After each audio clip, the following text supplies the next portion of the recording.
Welcome back. A few days ago, I had the chance to chat with Dr. Shelley Ringer about breast health and breast cancer awareness in the time of COVID. Here is that conversation.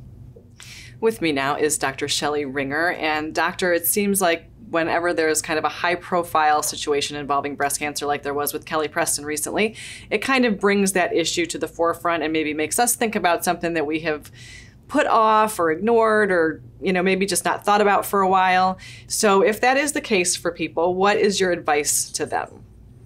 Sure. So it's really easy to do. Women tend to be the caretakers in households, and they tend to take care of everyone else. But as I try to remind them, if you don't take care of yourself, you can't take care of others. Right. And especially with the pandemic recently, it's been very difficult and to know what's right to do. And so I am recommending that women continue to get their breast health screening, so getting their mammogram. And things did close down for a while, so it wasn't possible to do that, but everything is back open again. And be safe about it. So wear your mask, and that is required, here locally. And, everyone they meet will also be wearing masks. So it is felt to be safe.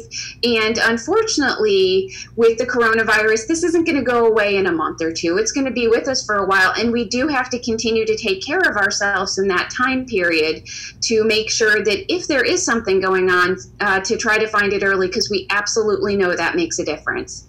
Well, for sure. And thank you for touching on that, because it is so important for people, I think, to realize that you are open and it is able to happen right now safely. And so what should men and women, because I know it does affect men as well, be looking for when it comes to their breast health, and what signs should they be looking for? Sure. So the obvious thing that most people know about is a lump. So if you feel a lump, that should be evaluated, although not every lump is a cancer. So just because a lump is felt, it may end up being nothing.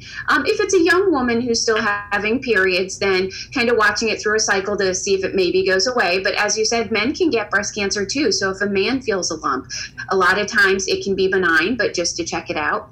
Other things to look for that might be a sign of cancer, although again, isn't always, is if someone would have drainage from their nipple. So if they would notice stains on their clothing or bra, if it's a woman, or if they would notice any changes to the breast.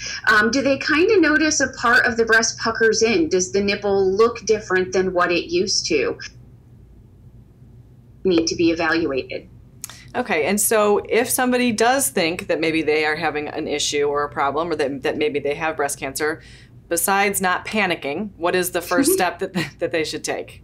Exactly. So as I said, a lot of these symptoms may not mean that they have a cancer, but should be evaluated. So there's a couple different roles, typically starting with a primary care doctor or a gynecologist and letting them know the issues that they're having. Usually then they have breast imaging, and it's usually a little bit more in-depth than just your normal annual mammogram. So maybe some more extra mammogram pictures and maybe an ultrasound to further evaluate things. And then ultimately, if there's still an issue, even if the mammogram is normal, a lot of times people will still see a breast specialist to make sure, because mammogram and ultrasound sometimes can still miss things. And so sometimes being seen by a specialist such as myself, just to make sure that the I's are dotted, the T's are crossed, and nothing is being missed. Well, thank you so much for being with us, doctor. It's always very important information, and, thanks for bringing it to our attention and what we should be looking for. Thanks for having me. Thank you to my guests for sharing their valuable insights today. Gustavo Ratia, Jeremy Pope, Latia Nelson, and Wayne Morris are behind the scenes to make all of this possible. And of course, we are honored that you have chosen to share a part of your day with us. We wish you all the best until we meet again for the next Bluffton News.